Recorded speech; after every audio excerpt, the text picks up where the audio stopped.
सर्वकडे लॉकडाऊन सुरू झालं. भारताच्या शाळा, सगळे व्यवसाय, जॉब सर्व बंद झालं. माणसांकडे जायला घाबरायला लागले. नातेवाईकांकडे जात नव्हते. तितकी भीतीचं वातावरण होतं. परंतु अशा भीतीच्या वातावरणात आपल्या जीवाची पर्वा न करता फक्त एकच माणूस व्यवसाय आणि लोकांची सेवा देत होता, तो म्हणजे डॉक्टर केशव.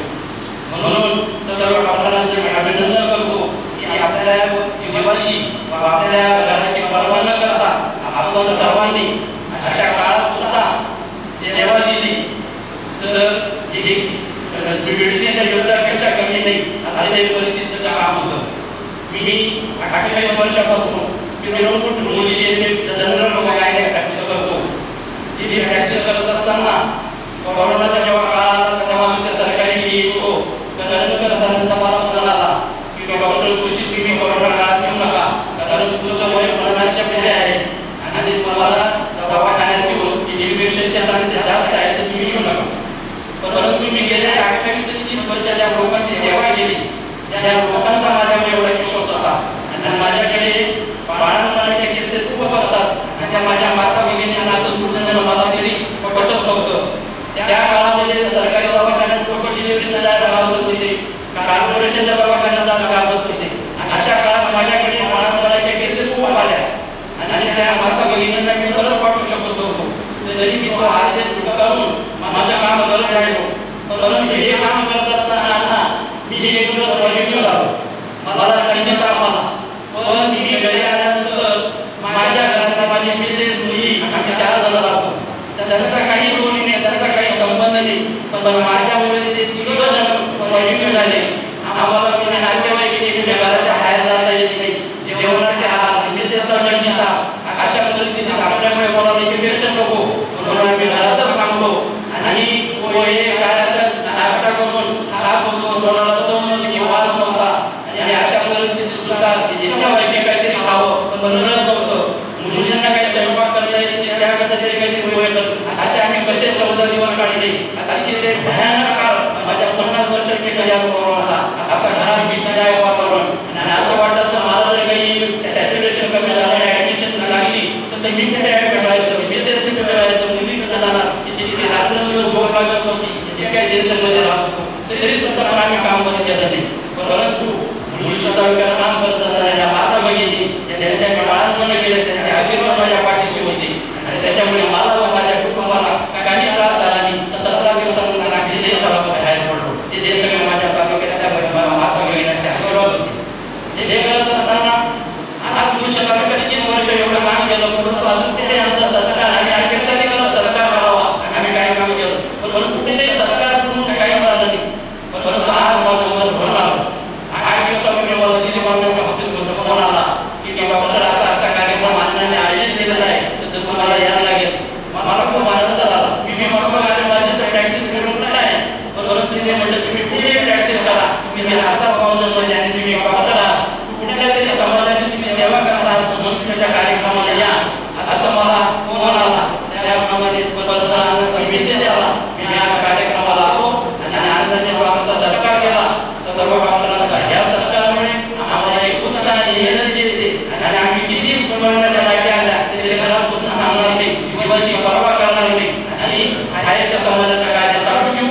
आपण मला 2 शब्द बोलण्याची संधी दिली, त्याबद्दल मी आपला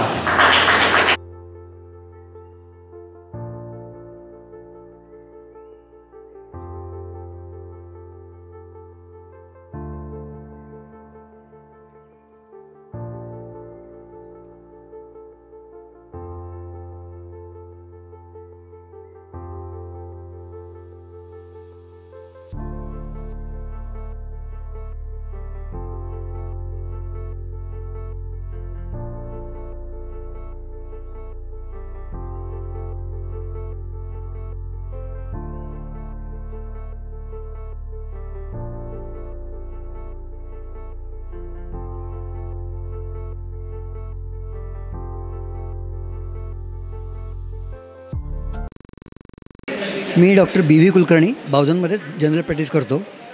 दिलीप वेडे पाटलांना मी 1995 सालापासून ओळखतो. 95लाच मी प्रॅक्टिस सुरू केली आणि त्यांचा पूर्ण कार्यकाळ माझ्या डोळ्यासमोर घडत गेलेला आहे. I am the eyewitness actually. अत्यंत तळागाळातल्या लोकांच्यापासून बंगल्यातल्या लोकांच्यापर्यंत कुठल्याही कॅटेगरी वेगळी न करता त्यांनी जे सगळ्या लोकांसाठी सामाजिक कार्य केलेलं आहे त्याला तोड नाही आहे. आत्तापर्यंत त्यांनी केलेलं जे कार्य आहे ते वेगळंच आहे आणि आता डॉक्टरांसाठी केलेलंसुद्धा हे पहिलंच कार्य असावं. कारण कोरोनाच्या काळात जे काही वैद्यकीय व्यावसायिकांनी जे आपले योगदान दिलं आहे त्याची फुल ना फुलाची पाकळी म्हणून सत्कार या शब्दात सगळं येतं. काय देता याला काहीच महत्त्व नसतं. 4 लोकांना पुढं बोलून तुम्ही सत्कार शब्द जरी उच्चारला आणि सत्कार केला तर त्याच्या भावना डॉक्टरप्रती फार वेगळ्या असतात आणि ही गुणग्राहकता आहे ती दिलीप पेढे पाटलांची बेस्ट आहे. तेव्हा हे नुसतं राजकारणी व्यक्तिमत्व वाटत नाही, समाजकार्य जास्त त्यांच्या मनात रक्तात भिनलेलं आहे असं माझं मत आहे. जे आरोग्यविषयक म्हणजे जे डॉक्टर लोक सेवा देतात त्या गेल्या 1.5 वर्षाच्या काळामध्ये कोरोनाच्या कालखंडामध्ये प्रत्येक डॉक्टरनी 24/7 अशी या ठिकाणी सेवा दिलेली आहे.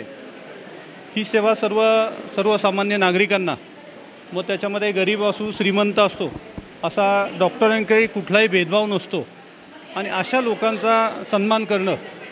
काही डॉक्टरांना घरातील सर्व फॅमिली असताना दिवसभर हॉस्पिटलमध्ये किंवा कोरोनाच्या सेंटरवरती काम केल्यानंतर पुन्हा घरी येणार, फॅमिलीमध्ये आल्यानंतर पुन्हा घरामध्ये ते वावरणार. म्हणजे स्वतःवरती तर संकट आहे परंतु फॅमिलीवरती सुद्धा संकट येत असतानासुद्धा त्याची कुठलीही पर्वा केली नाही.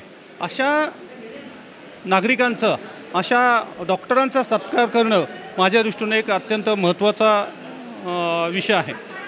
डॉक्टर श्यामाप्रसाद मुखर्जी यांच्या स्मृतिदिनानिमित्त, यांच्या सेवा सप्ताह निमित्तानं मी माझ्या प्रभागातील सर्व डॉक्टरांचे, मग त्यांचे क्लिनिक असेल, काही ठिकाणी हॉस्पिटलमध्ये, बाहेरच्या हॉस्पिटलमध्ये जात असतील, स्थानिक हॉस्पिटल आहे परंतु हे नागरिकांना सेवा देत असतात आणि या कोरोनाच्या काळामध्ये त्यांनी एक कोरोना योद्धा म्हणून काम केलेलं आहे. म्हणून मी माझं स्वतःचं कर्तव्य समजतो.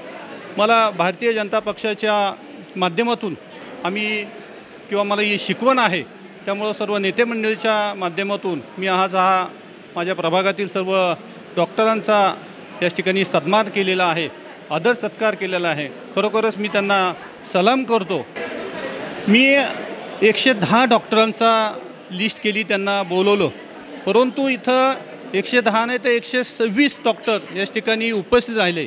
काही डॉक्टरांना मला माहीत नसताना परंतु ते माझ्या प्रभागामध्ये राहतात ते डॉक्टरसुद्धा आले आणि 126 डॉक्टरांचा या ठिकाणी सन्मानचिन्ह देऊन त्यांना सन्मानित केलं. खरोखरच त्यांनीसुद्धा या ठिकाणी मनोगत व्यक्त केलं की खरोखरच आमचासुद्धा काही डॉक्टरांचं तर या काळामध्ये आम्ही एवढं काम करूनसुद्धा कुठेही सत्कार झाला नाही परंतु तुम्ही हा सत्कार केला त्याबद्दल त्यांनी खूप आनंद या ठिकाणी व्यक्त केला.